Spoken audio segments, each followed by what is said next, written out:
Hey everybody, it is Monday, October 28th. You're listening to the Mo News Podcast. I'm Moshe Nunu. And I'm Jill Wagner. This is the place where we bring you just the facts. And we read all the news and read between the lines so you don't have to. Jill, happy National Chocolate Day, not to be confused with World Chocolate Day or International Chocolate Day, which happened in July and September. Yeah, no, this is one of those holidays where like no one's gotten their act together. There's also National Chocolate Chip Cookie Day, different day, National Chocolate Brownie Day, National Chocolate Ice Cream Day.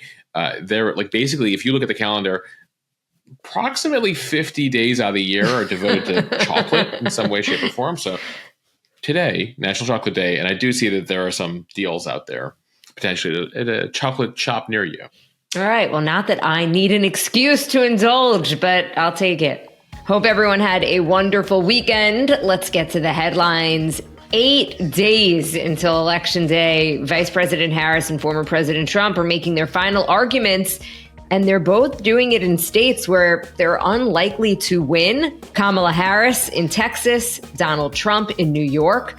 What the latest polling and the early voting is telling us. They were also in battleground states, but they made a point of also traveling to these states, so we'll give you that story. Overseas, Israel strikes Iran over the weekend amid major fears of a regional war. We'll tell you why this round of fighting directly between the countries might be over.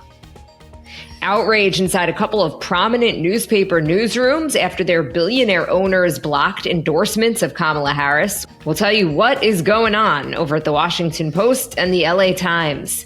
Some coffee news as Americans pinch pennies on their daily dose of caffeine.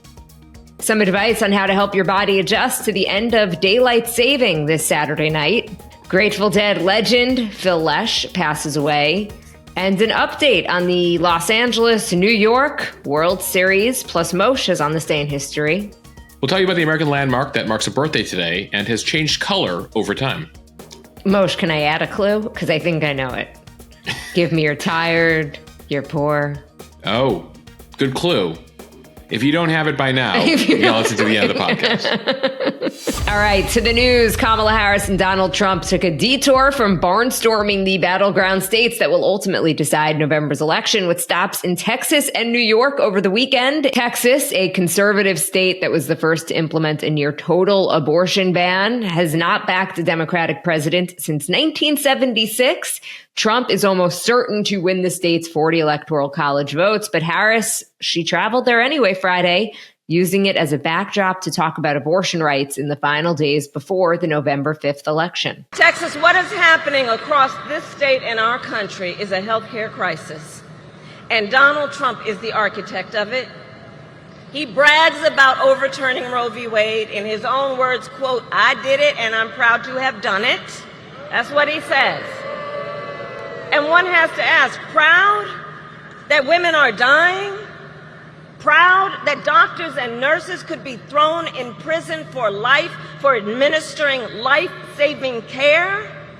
Proud that young women in America today have fewer rights than their mothers and grandmothers? How dare he?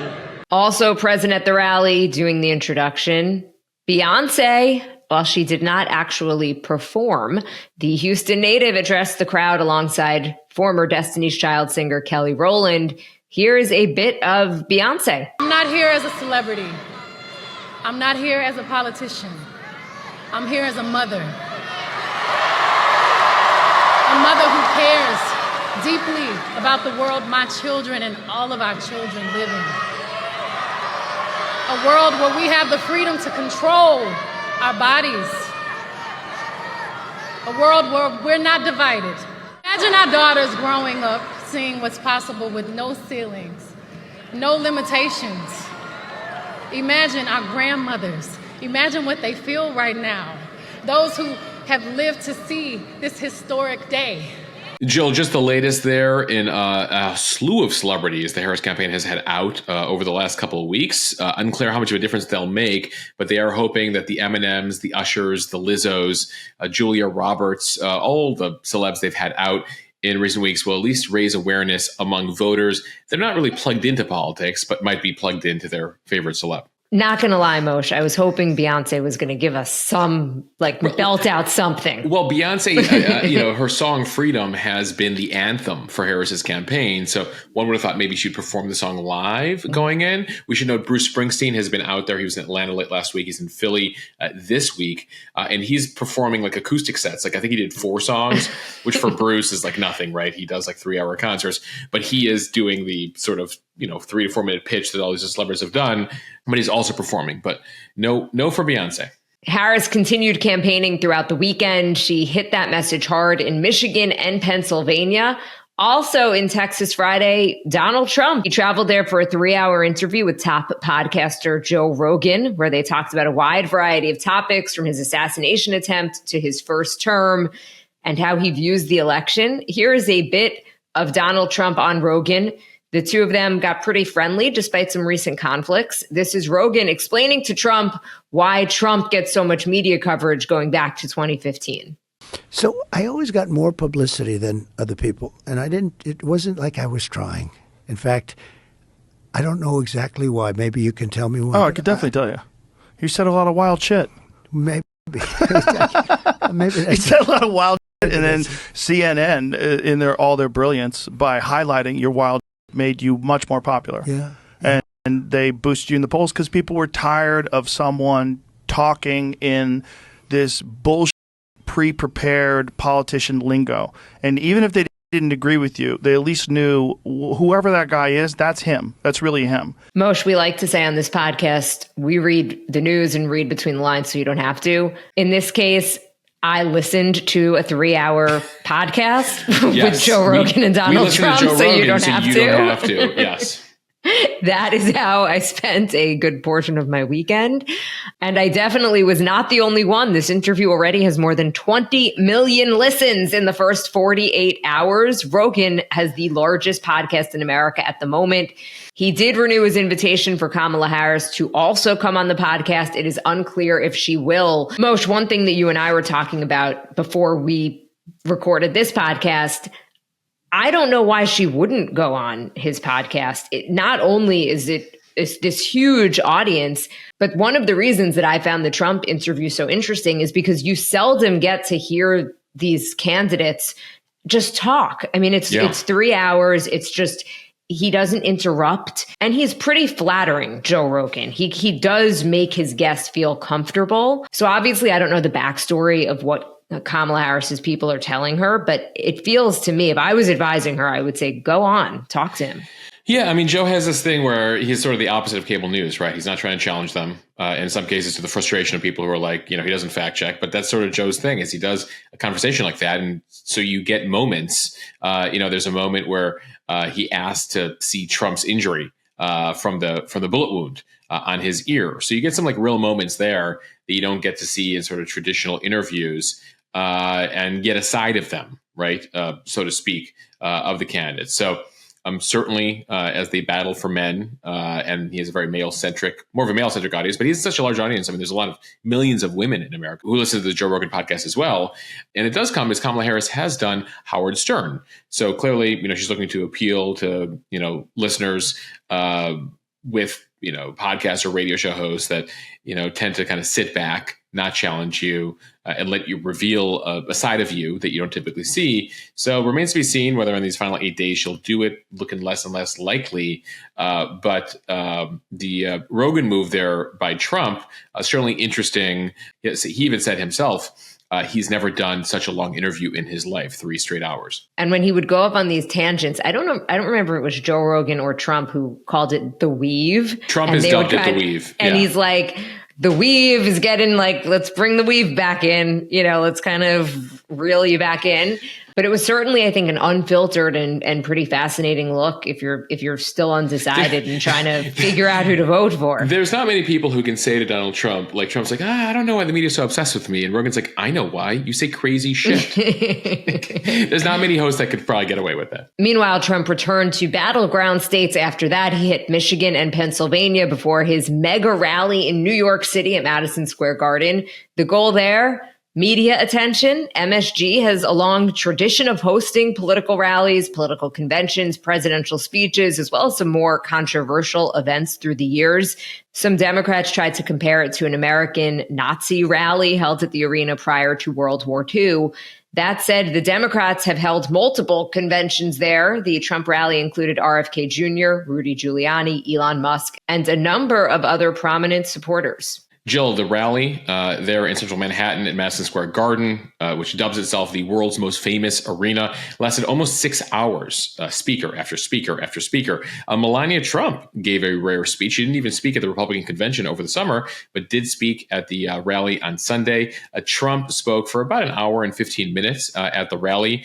At the end, sort of hitting his key, traditional talking points when it comes to immigration, the border, the economy, saying, Kamala Harris has to go. She's destroying the country. America can't afford to have Democrats in charge anymore. Sort of the points he hits at typical rallies here, though some attention is being paid to some of the preliminary speakers they had, some of the introductory speakers. They had a comedian I've never heard of before and someone else who said some controversial things that are getting some circulation on social media as of late Sunday night. One comedian making a joke that has not gone over well, referring to Puerto Rico as a floating island of garbage. He says it was just a joke, that you now have Republicans condemning the joke, knowing that Puerto Rican voters are super important in states like Florida, as well as Pennsylvania, where you have more than 100,000 Puerto Ricans registered to vote. So that's one thing. Then you had other speakers refer to Kamala Harris as the Antichrist and the devil, railing against, with obscenities, effing illegals, just a whole bunch of incendiary things said by some of the preliminary speakers. So we'll see if the Trump campaign condemns those remarks. That said, part of his closing deal here, he is a product of New York. So speaking of Madison Square Garden, big deal for him holding this rally that certainly got a lot of media attention. Speaker Johnson spoke there. J.D. Vance spoke there. So they really had, sort of the most prominent supporters and key members of the ticket there, RFK Jr. And others speaking at this. And comes, Jill, as the polls continue to show effectively a tie between Donald Trump and Kamala Harris here. But there are some recent polls, if you look at polls in the last week, a slight move here in Trump's direction. The polling average nationally was +3 for Harris as of a couple of weeks ago. It's now just +1 for Kamala Harris. In the battleground states, they're separated by 1 point in most of those 7 states there, Pennsylvania, Michigan, Wisconsin, Georgia. But you are seeing continued movement also for Trump there in Arizona and Nevada, especially when you look at some of the early voting numbers. Harris's favorability has dropped. While she was more favorable than unfavorable back in September, she is now underwater. That's the term pollsters use. Just like Trump and Biden, more Americans dislike Kamala Harris than like Kamala Harris. That's the same thing for Donald Trump. And that was the same thing for Joe Biden. By the way, that was the same thing for Hillary Clinton back in 2016. Joe Biden in 2020, though, had more favorable than unfavorable. So they're seeing that could be a concern, that if both candidates are viewed unfavorably, you tend to then deal with the double haters, which is more Americans dislike both of them. Who are they going to end up going with here? It does come as about 20% of voters are either undecided or willing to change their vote at this juncture. But there is a lot of concern in Democratic circles right now that things are slipping away for her in some of these states. Things are still competitive, but ultimately they have not had a very good week and a half, 2 weeks at the Harris campaign. He seems to be gaining an advantage in some places here. And it's hard to, though, delineate between what is normal, what they call Democratic bedwetting, and actual legitimate concern. Because if you talk to Democrats, and I've covered several of these cycles now, Democrats always think the sky is falling. Republicans always think they're going to win. It's just sort of the nature, the character of the two parties. So how much of that is just Democrats' normal worrying before an election? How much of it is real? Something we'll be watching throughout the week here. Now, there is some good news for Harris. Harris leads among those who voted in recent cycles. So if you voted in 2020 or 2022, Harris has a lead among recent voters. Trump is favored when it comes to people who haven't voted in the past 8 years. So a lot of potential newish voters there for him. At the same time, will they actually show up if they haven't voted in previous years? That's been the bet the Trump campaign has been making, which is they're trying to reach especially young men. And when I say young, I stretch that to like under 45. And will they actually show up? Especially, the Black and Hispanic men that have been trending towards Trump in recent years, in recent months, especially. Will they actually show up and vote? Is a big question here. It is leading the Harris campaign to try to max out on women like we've never seen before. But they're also trying for men. Jill, this was the first over the weekend.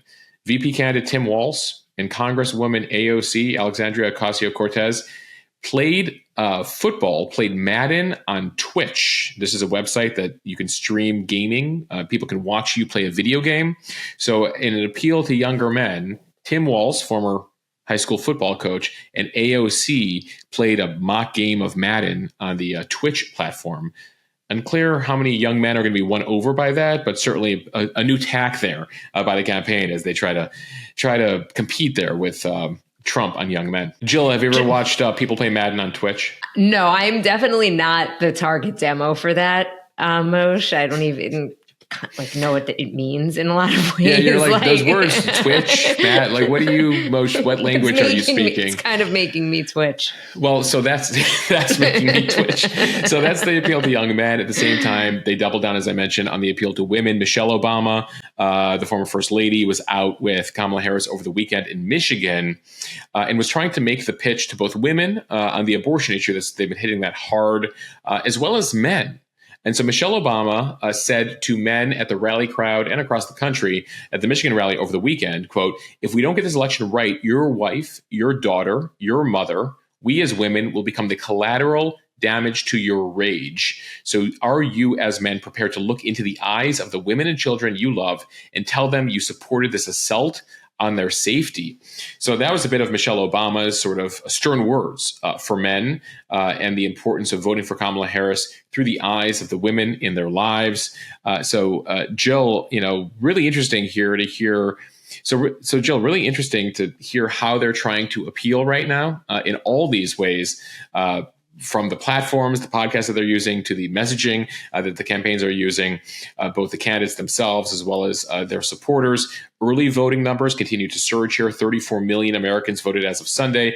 So that's about 20 to 25% of the expected vote here, depending on how many people end up voting. So pretty significant with 8 days to go.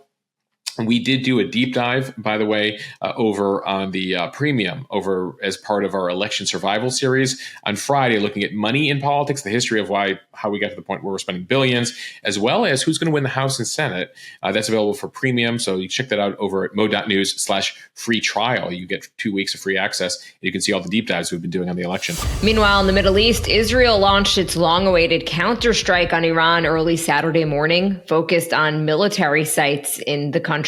According to intel officials in Israel and the West, Israel took out a critical component in Iran's ballistic missile program. The Israeli military said 3 waves of Israeli jets struck missile factories and other sites near Tehran and in western Iran early on Saturday. The attack was in retaliation for Tehran's October 1st barrage of more than 200 missiles against Israel, which itself was a reaction to Israel assassinating multiple leaders of Hamas and Hezbollah. The destruction of the Iranian equipment severely damages Iran's ability to renew its missile stockpile, and it also could deter Iran from further massive missile strikes against Israel. Sources tell Axios that Israel hit 12, quote, planetary mixers. They are used to produce solid fuel for long-range ballistic missiles. The mixers are highly sophisticated equipment that Iran cannot produce on its own, and it needs to purchase from China. Remanufacturing the mixers could take at least a year. While Iran still has a big stockpile of ballistic missiles, Israeli sources say the fact that Iran cannot produce new ones would also limit its ability to replenish the ballistic missile stockpiles of its proxies like Hezbollah and the Houthis. Publicly, Israeli officials declared success in the strike. They said they reestablished deterrence with the attack. Officially, Iran dismissed the attack, saying nothing of import was hit, even though several Iranian soldiers were killed and military sites were hit across the country, which is the first time that Iranian territory was hit by an airstrike going back 40 years to the Iran-Iraq war in the 1980s. Iran made a point of condemning the attack, but this is important. They did not vow revenge for this latest round. Right, which means this latest round strike, counter-strike, strike, counter-strike might be over. U.S. officials breathing a sigh of relief, worried that Israel might hit nuclear production facilities or oil facilities a week before the election, surging oil prices leading to an all-out war in the region. Israel said it only used some of its capabilities, hitting what it needed to, showing the Iranians here what they're capable of hitting some sites there that are significant militarily for the Iranians. This still was a pretty unprecedented strike here for the Israeli Air Force. 1,000 miles, 1,600 kilometers from Israel in terms of its scale, duration. They did 3 rounds there, as you mentioned. Half of Iran's air defense capabilities were destroyed that night. Half of Iran's defense capabilities were destroyed on Friday night, early Saturday morning.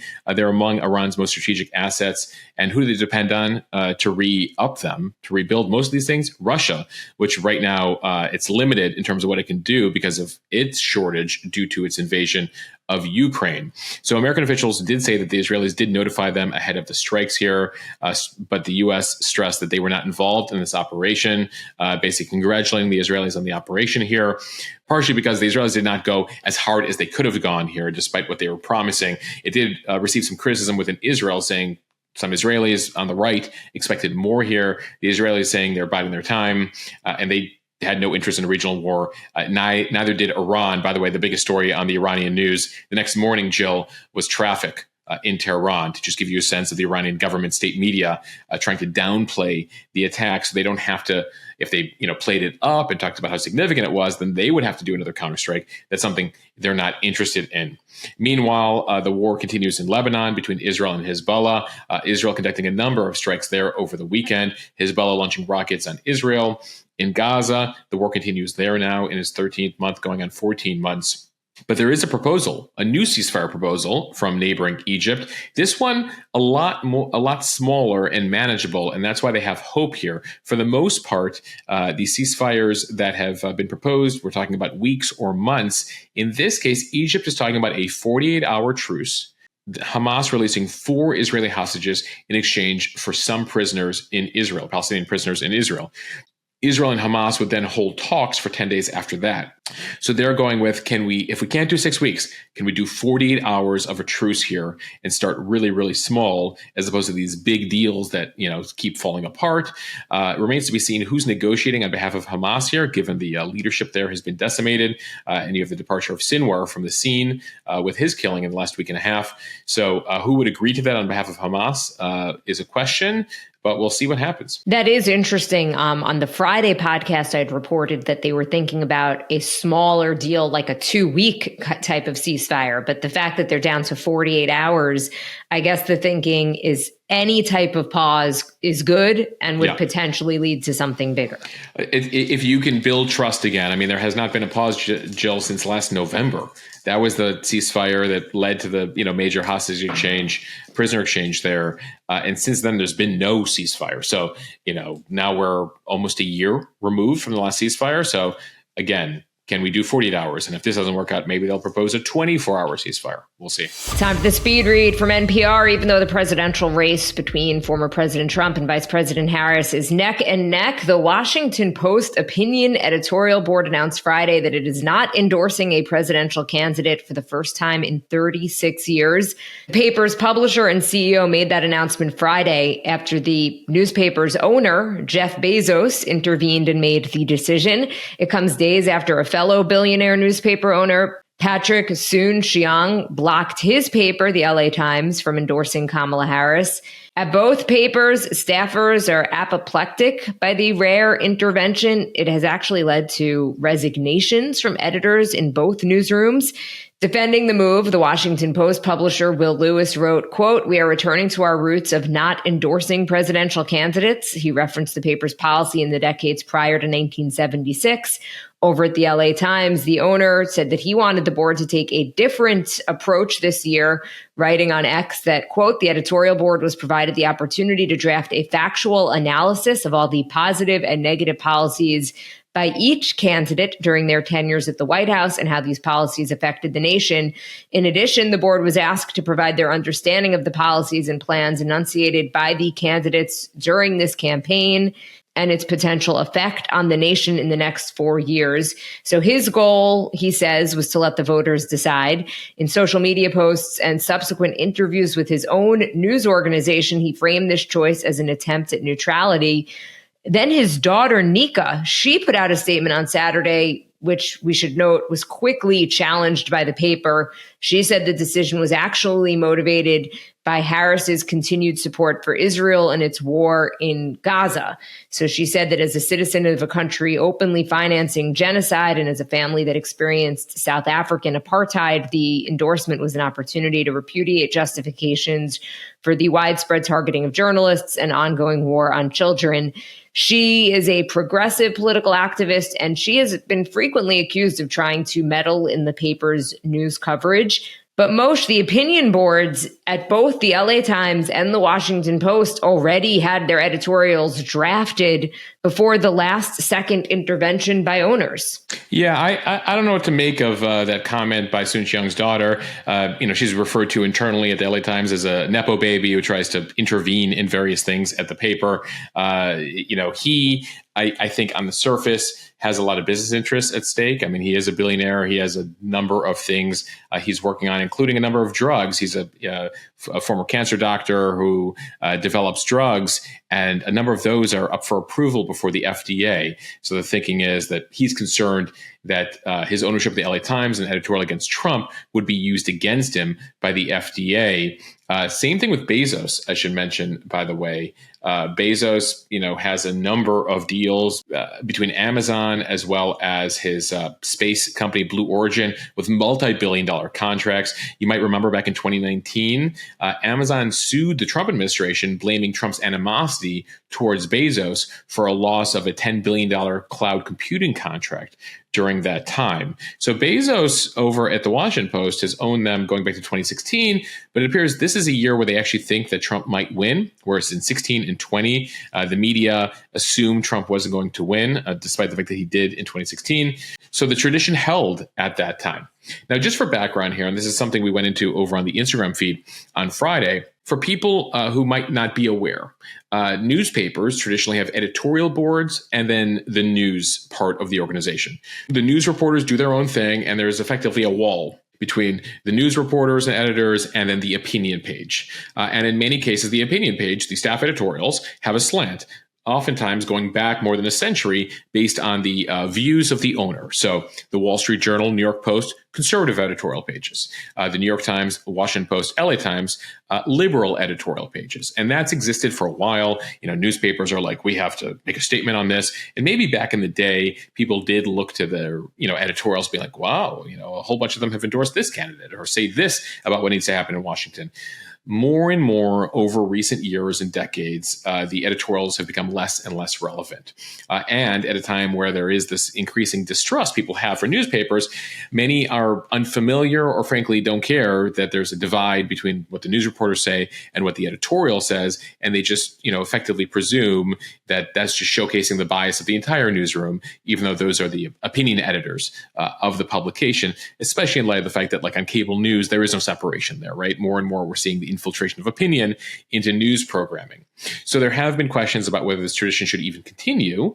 And I would say that if they had canceled the editorial, say months ago, saying this year we won't editorialize, we don't believe in it, we need to be, we're going to do a new take in 2024, I think that would be believable. The fact that it happened a week before the election, a week and a half before the election, and these owners have other business interests at stake here is leading to questions inside the newsroom about the motivation here that Bezos and Soon Shiong had respectively at their publications. And again, whether they're just scared of the wrath of Trump should he be elected. And so you have a lot of kind of, journalism ethics folks saying, you can't be kowtowing to folks that, this only reinforces that threatening the media will pay dividends. And just to reiterate, Moshe, just the separation in a newsroom between the editorial board and the editorial writers and the regular newsroom. I fill in occasionally over at Newsday, a Long Island newspaper, And there will be some politicians who will be coming in to meet with the editorial board. And they're sitting in a separate part of the building. The regular newsroom is not allowed to even ask what it's about or go near them. It's like it is almost a physical separation as well, besides like an actual separation of powers. And a literal wall. Yeah. I think that it's something that you take very seriously. I mean, I remember on my college newspaper at GW, we took that seriously as we endorsed the student government candidates for student elections on campus. We took generally things at GW very seriously because, we were in DC and we all aspired to be, professionals in the business. Either way, I do think that there is genuinely a lot of confusion on the part of the public about that, right? Even if, as you explain it, and just the assumption that, regardless of whether there's a wall up, the assumption is that the majority of reporters tend to be left-leaning. So does it even matter? And frankly, does the endorsement even matter? Is anyone looking genuinely, unsure about what to do, saying, I wonder what the Washington Post editorialized or the LA Times editorialized on the election. I'll make my decision based on that.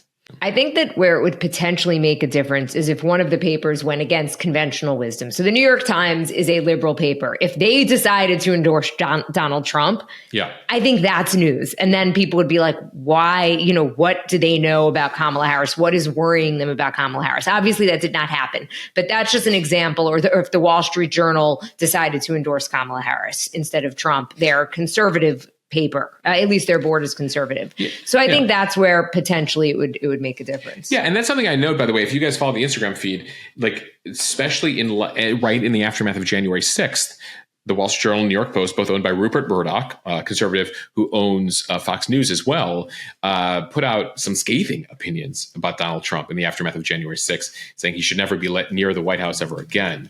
And so I remember remarking on those and highlighting those because, again, that was a conservative editorial page calling out a Republican. Now they have come back into the fold here. They're endorsing Donald Trump over on those editorial pages. So again, less notable when sort of the papers don't surprise you. Speaking of the Wall Street Journal, Americans are pinching pennies on coffee. Some are cutting back on trips to Starbucks. Others are hunting for sales at the grocery store or filling reusable K-cups with their own ground coffee as a way to save money. Coffee companies have been competing for customers with discounts and coupons. The price war has dented sales for K-cup maker Keurig Dr. Pepper and for Starbucks, both of which say they are now reversing strategies. Keurig's U.S. coffee business dropped prices by an average of 6% in the last quarter. Keurig execs say they were not satisfied with the outcome of their price promotions and that they do plan to raise prices in early 2025. Sales of at-home coffee spiked in 2020 when the pandemic lockdowns forced millions of Americans to work from home. Many coffee drinkers invested in espresso machines, French presses, and pour-over brewers. But more recently, steep price increases have strained household budgets, prompting shoppers to look for deals. So coffee companies here are trying to adjust. Starbucks earlier this year started running buy one, get one free offers, perks for members of its loyalty program. Though we did tell you about that new CEO, Brian Niccol, who took over. He was formerly in charge over Chipotle. He is now leading Starbucks. And so he is reversing that strategy over the world's leading coffee chain, scaling back discounts and emphasizing that they need to improve delivery and better service. So their realization is that the frequent promotions actually aren't boosting traffic over there at Starbucks and actually contributed to a continuing decline in sales. So they're trying to hit the reset button over there. Jill, how often do you go out and get your coffee versus, say, making it at home? Maybe once a week. You treat yourself once a week. Yeah, but I don't go to Starbucks. I will go to a deli that has kind of like the bulk coffee that you can make it yourself. So I'll get like a hazelnut and I'll put my milk in with the sugar, etc. So it's not even super expensive, but I rarely will go out to buy coffee. I feel like you guys have a fancy coffee setup at home. We've been through several iterations. I started out in espresso, and then we moved to drip, and then of course got married. So you register for some stuff. So we've been through several coffee iterations over time. Alex has gotten us into purity coffee, which they make a point of ensuring their beans are clean, etc. So that's what we've been making at home. recently. All right, from the Associated Press, some advice ahead of the clocks changing this upcoming weekend. Daylight saving time ends at 2 a.m. local time next Sunday, November 3rd, which means you should set your clock back an hour before you go to bed. Standard time will last until March 9th, when we will again spring forward with the return of daylight saving time. That spring time change can be tougher on your body. Darker mornings and lighter evenings can knock your internal body clock out of whack, making it harder to fall asleep on time for weeks. Studies have even found an uptick in heart attacks and strokes right after the March time change. Fall back is considered a bit easier, but it still could take a while to adjust your sleep habits. Not to mention the downsides of leaving work in the dark or trying to exercise while there's still enough light. Some people with seasonal affective disorder, a type of depression usually linked to the shorter days and less sunlight of fall and winter, may struggle as well. So about to get dark earlier. Enjoy sunset after 6 p.m. while you still have it, while you still can this week. Light and darkness plays a huge role in our circadian rhythm, the internal body process that signals when it's time to wake up and when it's time to go to sleep. And so it can impact when you're hungry, when you feel drowsy, etc. So there's a lot of tips out there. Here are a couple that we picked up on how to deal with the fall back this weekend. First, spend time outside in the morning, even if it means rearranging your routine a little bit, so you do get some time in the light outside. That's healthy for you. When the time change passes, continue to maintain the same bedtime each day to help reset your body's rhythm. And this may be more relevant in the fall or winter. And this following piece of advice may be more relevant in the fall or winter, but it can benefit anyone who likes to wake up in the morning on their own time and not the sun's time, which is try a sleep mask. And so those are among the recommendations that we read into, though, Jill, increasingly, we're seeing that across the board here. Nobody thinks that these changing times twice a year is a good idea. The American Academy of Sleep Medicine has said we should adopt year-round standard time, which is the time we're about to head into here. Some people are talking about permanent daylight savings time, but that could mean you wouldn't see sunrise till past 9 a.m., almost 10 a.m. in some parts of the country. So I have always personally been an advocate for what the American Academy of Sleep Medicine says, which is adopt standard time year-round. It means we wouldn't have those sort of 9 p.m. sunsets, 8:45 p.m. sunsets of the summer, but it does mean that it would not get so dark so early in the winter. Anybody listening who could possibly make this decision? How many members of Congress do we have listening today? Moshe, I'm the rare person that doesn't hate when it gets darker early. I also tend to get up really early in the morning, so I like when it's lighter earlier. That's when I go downstairs and make my Keurig coffee myself and not go out to buy it. But I think I'm probably alone here. From Rolling Stone, Phil Lesh, a classically trained violinist and trumpeter who found his true calling reinventing the role of rock bass guitar as a founding member of the Grateful Dead. He died on Friday. He was 84 years old. Lesh's death was announced on his Instagram account. He was the oldest and one of the longest surviving members of the band, which came to define the acid rock sound emanating from San Francisco in the 1960s. There was no cause of death listed, although Lesh had previously survived bouts of prostate cancer, bladder cancer, and a 1998 liver transplant necessitated by the debilitating effects of hepatitis C infection and years of heavy drinking. Although he kept a relatively low public profile, rarely granting interviews or speaking to the audience, fans and fellow band members recognized Lesh as a critical member of the Grateful Dead, whose thundering lines on the 6-string electric bass alongside Jerry Garcia anchored the band's famous marathon jams. Yeah, the fans there of Phil Lesh, the Dead, and all the various iterations since then love to jam out. They inspired groups like Fish. After the Grateful Dead dissolved in the aftermath of Jerry Garcia's death back in 1995, Lesh went on to really become the active keeper of the live flame, helped working on various configurations with former band members. They included the Other Ones, the Dead, and Phil Lesh and Friends. So they had various bands that they put together there. They would bring on multiple guests. Lesh talks about a bit of this in his memoir. He put out a memoir about 20 years ago called Searching for the Sound.